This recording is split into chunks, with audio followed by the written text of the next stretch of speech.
Velkomin og takk fyrir að horfa á þetta myndband. Ég heiti Ólafur.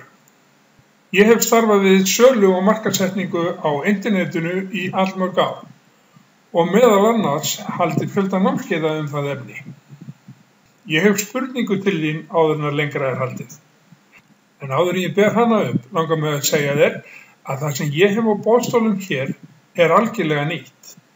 Eða mér vitanlega hefur námskeið af þessum toga ekki verið á boðstólum á Íslandi áður. Þó ekki sé nema af þeim sökum einum og sér full ástæða til þess að leggja við hlustir. En spurningin sem mig langar að bera upp við þig snýst það hvort að þú getur séð þig í því að taka að þér afmörkuð verkefni fyrir fyrirtæki eða einstaklinga sem í atvinnurekstri af einhverju tagi. Hefur þið leitt hugan að því að starfa sjálfstætt, annaðhvort að hluta til eða skipta alveg starfsvettvang? Sjáðu til, hér vettvang að ræða þar sem að fyrirtæki og aðilar í markaðssetningu, online eða offline, þurfa á að halda.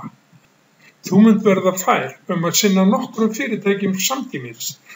Þannig að með góðu skipulagi og góðri ásöndun tækifæri til þess að afla verulegra tekna.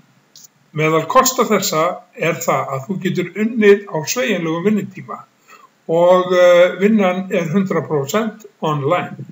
Það gefur þér eftir möguleika til þess að vinna heimanna frá þér eða hvar annars staðar þar sem þú getur sest niður með tölvuna þína.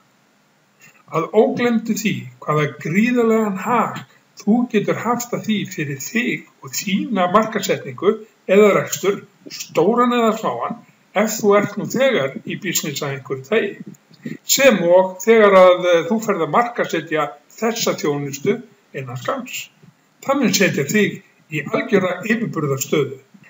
Þessi starfsgrein í raun svo ný og eftirspurn eftir sérþekkingu á þessu sviði svo öllvaxandi að það að finna sér verkefni eftir að námskeiðinu lýkur sé ég sem að minnsta málið í þessu öllu saman.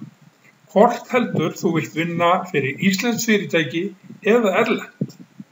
Það sem ég að tala kallað Social Media Manager og snýst það að hafa umsjón með samskiptasíðum fyrirtækja.